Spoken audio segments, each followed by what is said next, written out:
Welcome to Baja Window to the South. I'm your host, Denitza Garcia. Baja Window to the South, it's a weekly program that showcases the best of Baja California.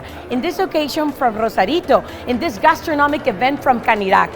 And talking about gastronomy, recently in Acapulco, Guerrero was the 9th edition of the Gastronomic Guide here in Mexico. And guess who won for Best Chef? Yes, of course, someone from Baja California, Javier Plascencia. Let's go and check this out. The 9th edition of the Mexico Gastronomic Guide, hosted in the port of Acapulco, Guerrero, had 250 of the best restaurants in Mexico. In this edition, the state of Baja California had a sweet taste. The big winner of the night was the Baja Californian chef Javier Plascencia, who won the award of Best Chef of the Year due to his great work in Baja. His brother, Tana Plascencia, talked to us about it. Nosotros como familia Plascencia, es que se nos confunde. Aquí está la familia Plascencia de mi amigo Alan, donde él está como presidente de Rosarito. Nosotros somos de los Plascencia de Tijuana, también como presidente de Canirac, Tijuana y Baja California. Y muy contentos siempre de la mano, somos amigos, somos hermanos, somos compañeros. Entonces siempre hay que apoyarnos. Vienen muchas cosas a futuro, muchos eventos muy padres que estamos programando para este año como Canirac. El próximo año se cumplen los 100 años de la ensalada Caesars. Entonces viene un evento mega padre a nivel internacional aquí en Tijuana. Y nosotros como familia Plascencia pues siempre trabajando, innovando, creciendo. Muy contentos ahorita porque le acaban de dar a mi hermano Javier un reconocimiento como chef del año, bien merecido. Y nosotros como comerciantes, como hermanos, como familia, y yo como presidente, pues seguir luchando y echarle muchas ganas para sacar adelante lo que es la industria gastronómica de nuestra entidad, de nuestro estado. Javier Plascencia is perhaps in recent years the most important name in the gastronomic field in Baja California and the whole country of Mexico. Throughout his career, he has been characterized as a pioneer and important exponent of the Baja Med style. This has contributed to the growth in popularity of Baja California as a tourist destination. The restaurants that are under the direction of Javier Plascencia are Casamango, Finca, Animalón, and under the name of Casa Plascencia, the Caesars restaurant was also recognized. Welcome to Baja Window to the South. Today I'm extremely excited, let me tell you, because I'm with someone really special. He is basically a chef, a star here in Baja California, a talent, of course, yes you are. You probably already know him, Ruffo Ibarra. Thank you so much for being with us. Thank you for having me. And of course, I would like to start, please, tell me, how did it started? How do you start cooking and that desire to do this? Like most people that are crazy enough to get into cooking and restaurant life, with mom in the kitchen at probably 5 years old. By 8, I could cook by myself, eggs or pancakes or very simple stuff. And I just grew around the kitchen.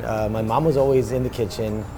We would dance in the kitchen, we would sing in the kitchen, we would do everything in the kitchen. As a Latin family, it's the heart of the house. Of course. So that's how it started. I have a lot of family that are great cooks. Both my grandmothers were amazing cooks. My mom, obviously, aunts, uncles.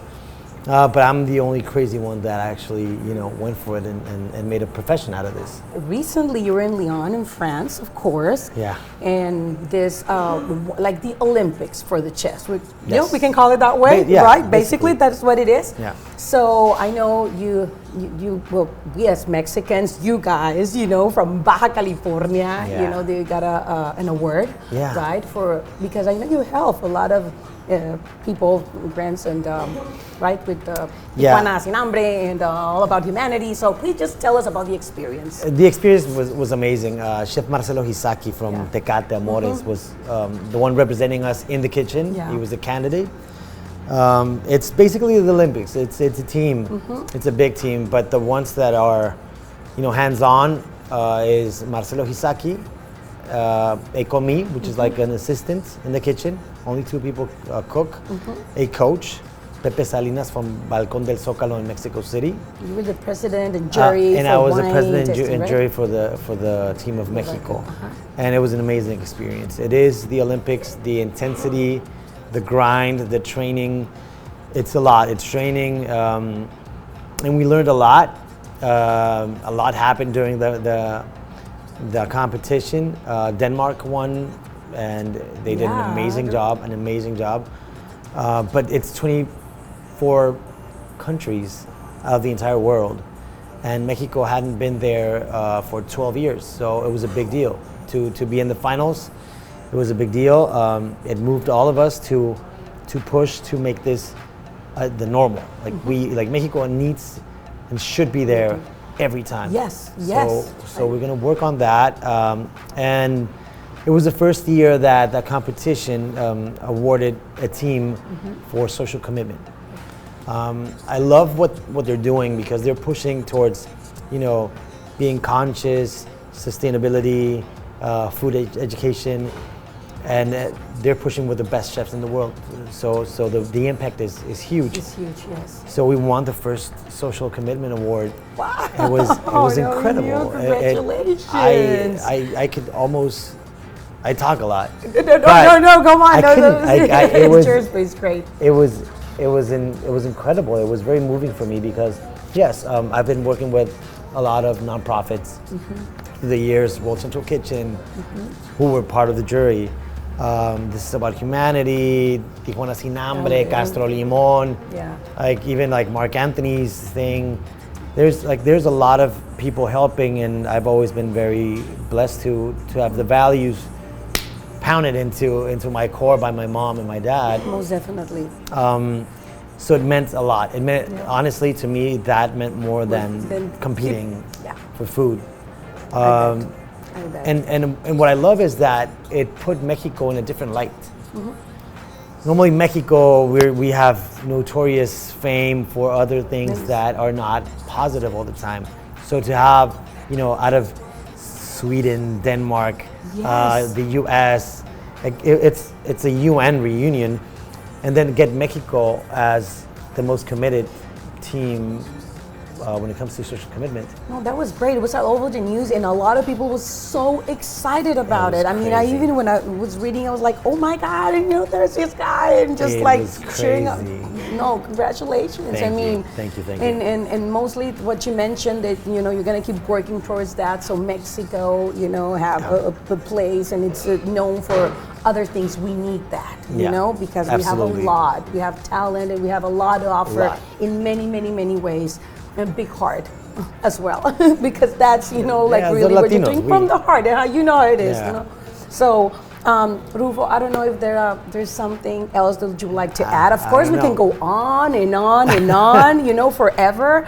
But no, I mean, my life is crazy right now. My life is crazy right now. Wait, when it's not? That's what I say to myself. Well, I hope the time I'm like, I'm doing this, I'm doing that, and when it's not, but it's good, because that's the balance. It's all good things. Just stay tuned. We'll be doing a few events in San Diego. I'm actually doing Feeding San Diego in March. You see, there you go. Yeah, I mean, whatever we can do always is always, and it's fun as well. So yeah, we'll be here for the most part of this year. Last year I had to travel a lot. This year will be dedicated to Tijuana and San Diego area. And I'm excited about it. Wonderful. Thank you. And I hope, and I'm going to say this in front of the camera, that one day you can cook for us and we can, come on. We'll do it. We'll definitely do it. Great, and our audience love that. Yeah, so, we'll do a couple of recipes. We'll have fun, maybe a drink. Why not? Yes, of course. Thank you so much, Ruffo. Thank you so much for this interview. No, thank you. All the best. Thank you. And thank you. This was Baja Window to the South. Thank you so much, Chef Ruffo Ibarra, for this wonderful interview. We wish you all the best in this new journey in your new restaurant in San Diego. And of course, right now, we're going to check out this event, a gastronomic event that was here in Rosarito. And so you will know what to visit, what restaurants to go to, and what is trendy right now. Let's go and check that out. The gastronomic industry in Rosarito, Baja California was reunited this past February 16th in the Baja Center of Rosarito, where restaurants and chefs were awarded, and of course, we are going to mention them. Now, being the president of the Restaurant Association, or Canidac, is something that I enjoy very much.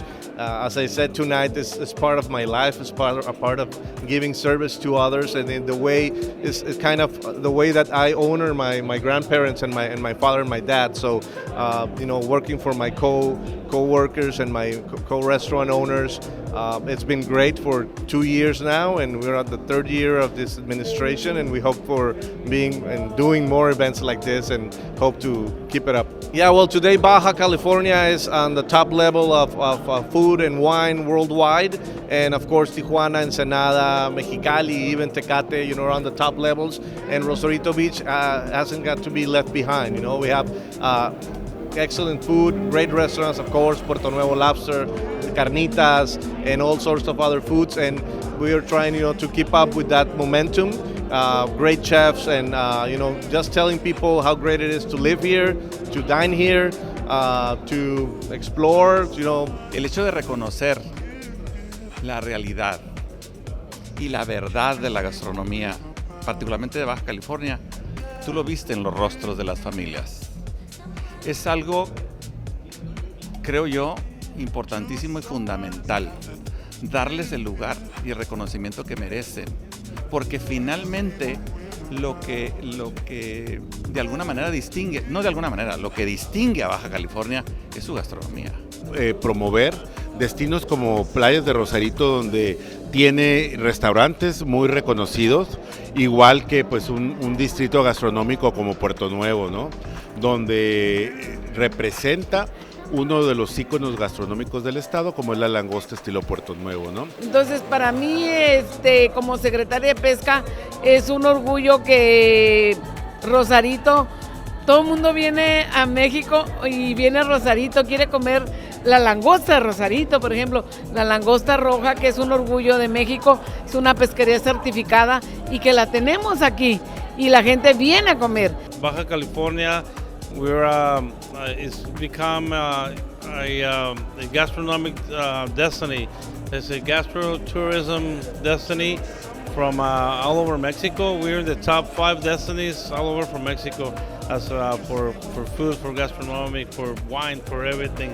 So here in Baja we have Tijuana, we have Caesar's, the Caesar salad, we have Puerto Nuevo, we have Ensenada, Mexicali, and we got too many things to offer, no? Especially in the Valle Guadalupe, the wines, Ensenada with all the shells and almejas, clams, everything. So we're very, very pleased and very proud to be part of it, and hopefully everybody can come and enjoy a bit of Baja, a taste of Baja. Now, do you want to know about the best restaurants in Rosarito Beach, what's new and trendy, and where you can find the best chefs in town? Es un orgullo y es bastante dedicación. Yo soy de Rosarito, orgullosamente, y tengo 12 años de carrera luchando por estos tipos de reconocimientos. En este año me tocó, gracias a la lucha y al apoyo de toda la gente que nos ha visitado en los diferentes conceptos donde he estado trabajando. Ahorita en esta ocasión nos pueden visitar en Castillos del Mar, específicamente en restaurante Sunio Beach Club.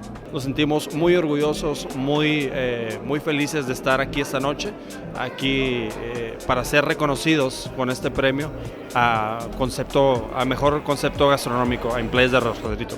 Pues no me queda más que invitarlos a que conozcan los portales de García, un concepto diferente, un concepto muy suave.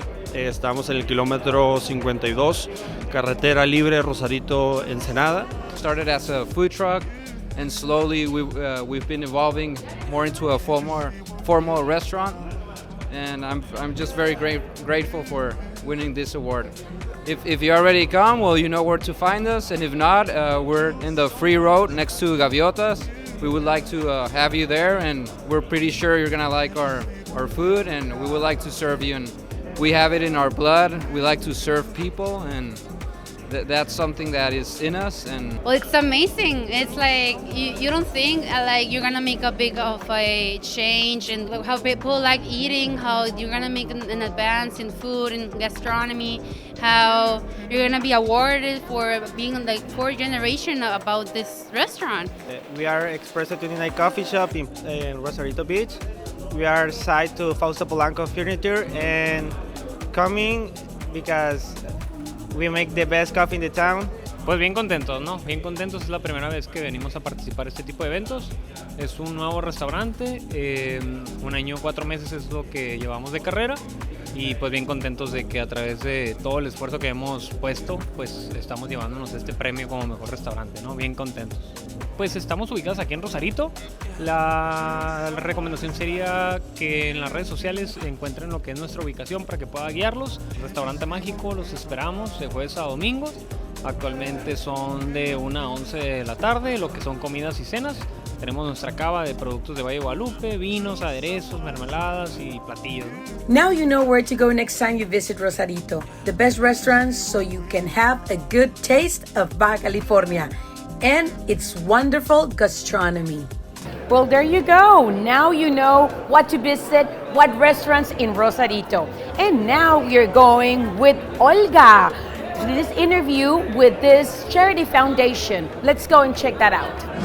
And we are with Xiomara from Proyecto Salesiano here from Tijuana, and I'm excited to have you here. Please tell us a little bit about Proyecto Salesiano. First of all, thank you for inviting us.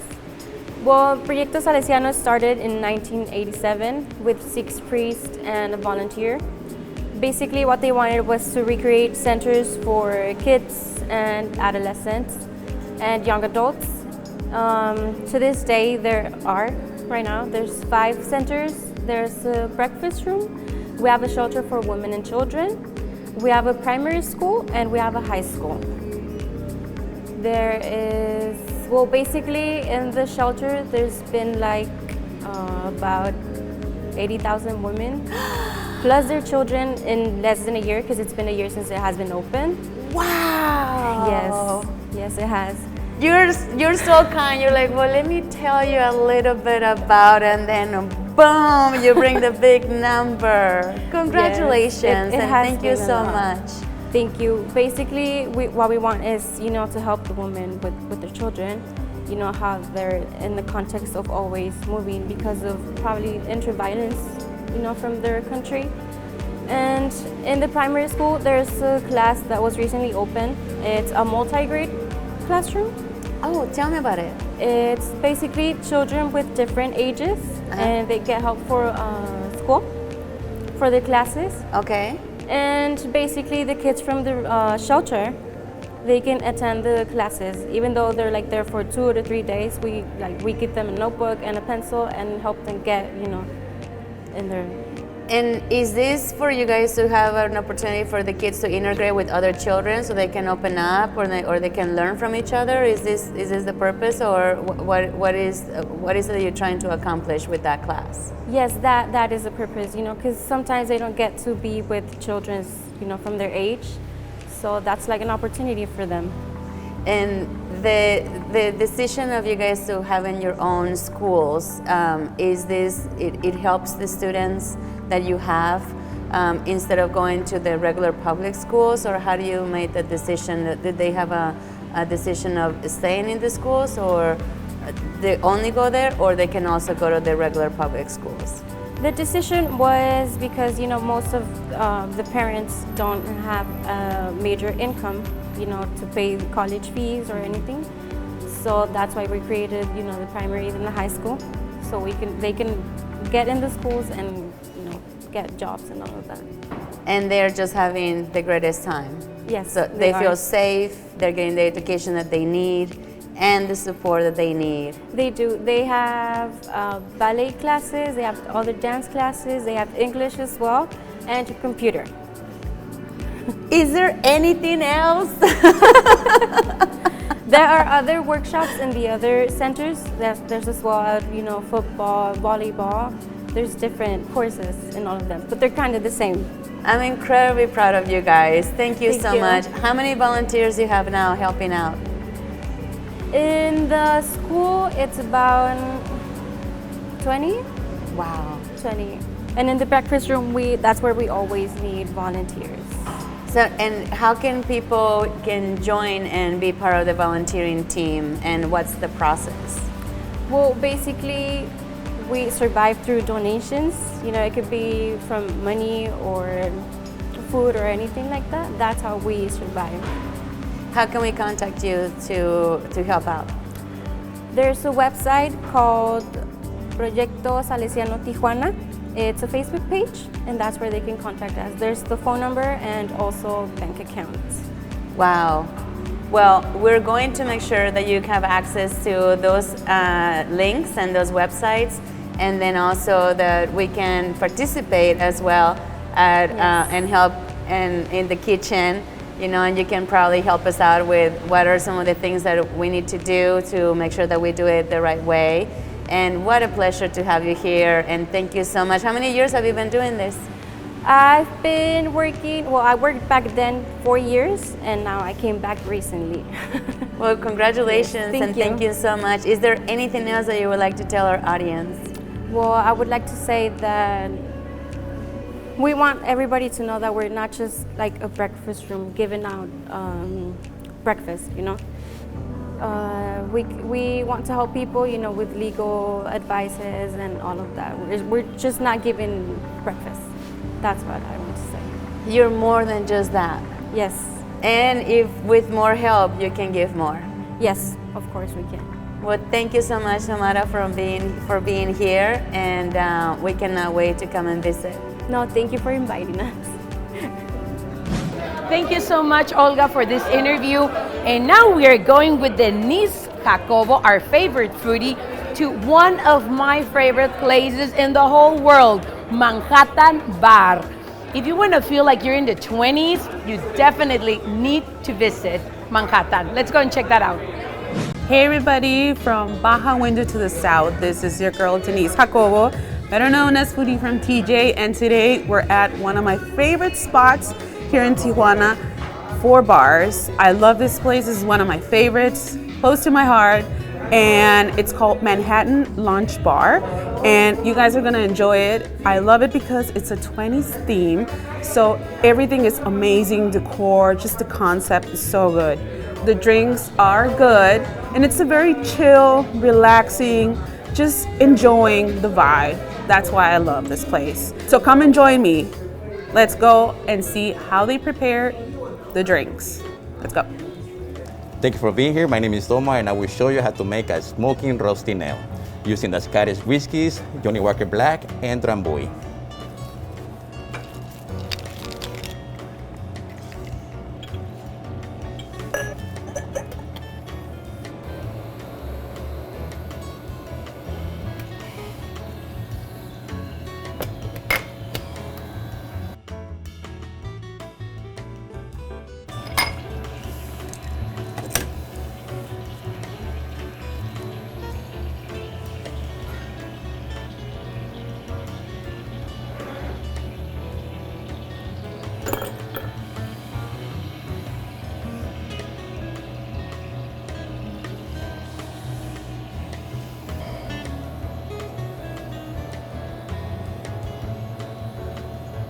Thank you for being here again. And this time we're gonna make the smoking carajillo. We're gonna put licor 43 and fresh espresso coffee. First, we're gonna put 1.5 ounces of the licor 43. We will do 3 ounces of espresso. We're gonna give it a good shake.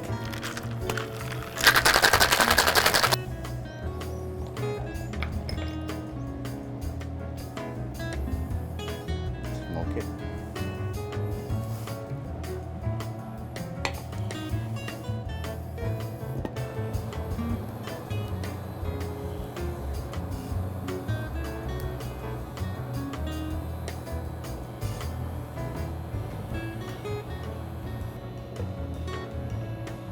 Ta-da. Carajillo, smoking carajillo.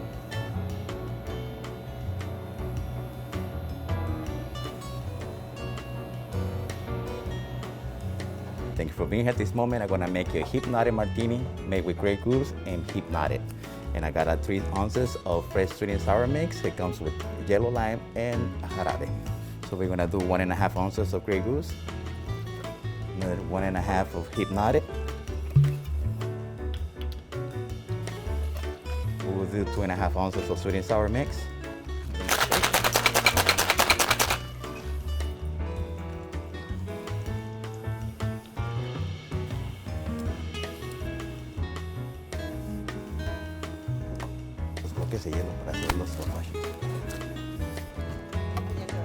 So now we have our drinks here, and let me tell you what we got. We have a carajillo. We also have a rusting nail, which is whiskey. And this one has vodka, and it's the Hypnotic. So we're gonna try them out. I am going to leave this one for last because it's one of my favorites. So we're gonna start with the Hypnotic, and it's vodka base. And look at how pretty it is. It has a cherry underneath, and it's blue. Ooh, lemony. It tastes really good. I love me a Hypnotic. So good. I love mixology, and I love coming to this place because they have so amazing drinks. So, cheers.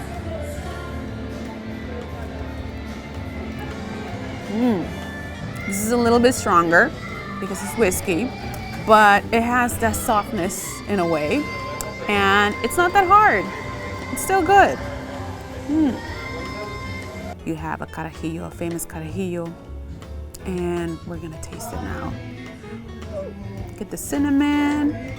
It's gonna taste cinnamony with some coffee. It has liqueur 42. So, cheers.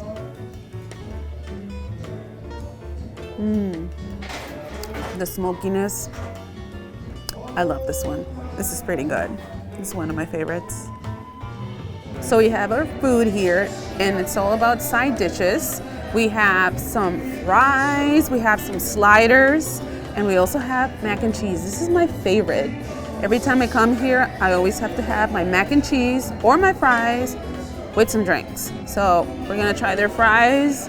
They're so crispy. Ooh, we're gonna grab, because I love these fries. These are so thick and they're cut differently. So,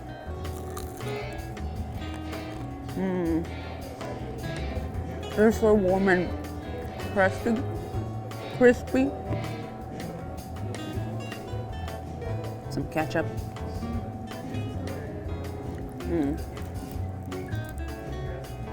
So good. And now we're gonna try some sliders. Look at these mini burgers, they're so cute. I'm gonna open one so you guys can see what's inside. Look at it. Look at how good this looks. The meat, it has some caramelized onion and a little bit of blue cheese. We're gonna take this out and we're just gonna taste it.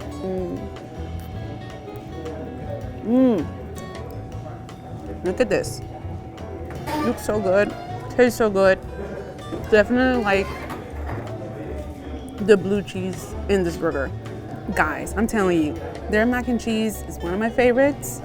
I love it. And we're going to taste it.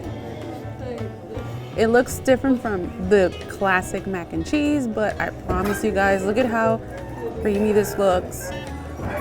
Ooh, and how warm it looks. So we're gonna try it out. Rachel?